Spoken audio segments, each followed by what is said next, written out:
this is what I want to do, and what really pushed you into taking that route of being a DJ? Yeah, that's a good question. Yeah, I think, hold on, I'm picking a wedgie, not touching my dick, I promise. No,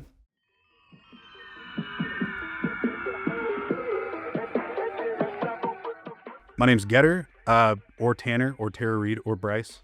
I do dance music, rap, I act. I'm an entertainer. Let's just say that, blanket statement. I'm a badass entertainer.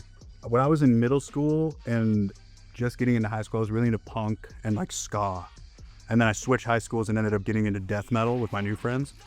And then like we were friends with people in Santa Cruz, which is like 30 minutes away, like Oliver Tree and his homies. Those were like our friends. So we would go out there every weekend. And I remember one weekend they showed us, my boy Josh out there was showing us like Kraga, Mr. Postman remix, and like Casper and Rusco showed us all this shit that we had never heard, and we're like, what the fuck? And then at that point it was like me and my boys were just like playing in cover bands, like nothing major, but just like covering As Blood Runs Black songs or El Chaper songs.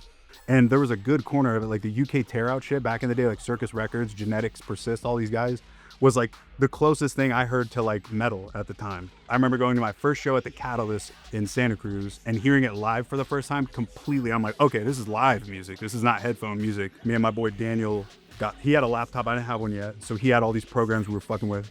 And we started on GarageBand, and then we went to Reason, Logic, and now we're on Ableton. But yeah, I just remember me and him spending hours figuring shit out, looking up YouTube tutorials, but there was like 4. I don't call myself a teacher. I like to, cause like I'm doing Patreon now. So I'm like literally just posting my project files and posting a video like, hey, here's how I made all this shit.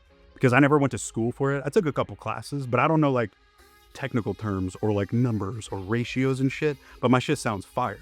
You know what I'm saying? It's just from like being self-taught. And when you self-teach yourself and like you learn all these things, you figure it out in your head. I think what I'm trying to do now is like, hey, I'm going to teach all this shit that I did, but it's going to be in layman's terms. And I'm going to show you how I understand it, because you don't have to be a fucking genius with numbers. But I feel like it's important because everyone learns different. I personally, I'll say on record now, I think current social media is destroying music.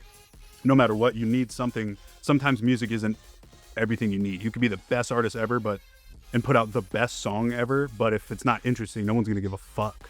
You know what I'm saying? Like Vine made my shit less serious in a good way, and kind of made it a little more approachable. I'll have people that still come to my shows and they're like, dude, I had no idea you're a musician. People still don't know that rap project is me, you know what I'm saying? So I feel being like multifaceted and that sort of shit kind of just opens the door a little bit wider, which is tight. I think at the beginning of Tara Reed, I really didn't want people to know it was me. The more I got into rap, the more I saw what the other side of the shit was like. And then I was just doing more rap stuff. I got really close with my homies management group, All But Six, this record label in Miami, like Puya and all these guys. I started getting a lot closer with them and just like seeing how they do stuff. And it was completely separate. And I was so interested. I was feeling like that spark again of like, oh fuck, this is like a new thing. Even though it wasn't new, it like felt new to me. So I'm like, damn, I'm good at this. This shit is fun as fuck. It's a completely different live experience. Yeah, I don't know. The more I did it, the more I was just so fucking interested. And then I did a couple albums, and I think I reached a point where I started to miss dance music again. Because every rap beat I've ever made is directly like, I'm using all the shit from dance music, you know, all the tricks I know. So it was like, fuck, this would be a good dubstep song. And then eventually I just kind of let go. I was just like, I think I got to do it again.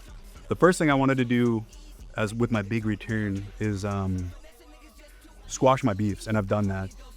Grudges, stress will fucking kill you, you know? And like, so trying to do that, trying to just be cool with everybody again, staying inspired, and kind of like I'll meet people now and they'll be like, yo, I wouldn't be here without you, or like your shit inspired me so much. I'm like, damn, that's what's up, because that's the shit I used to say to my heroes and shit. So I was super hyped on that.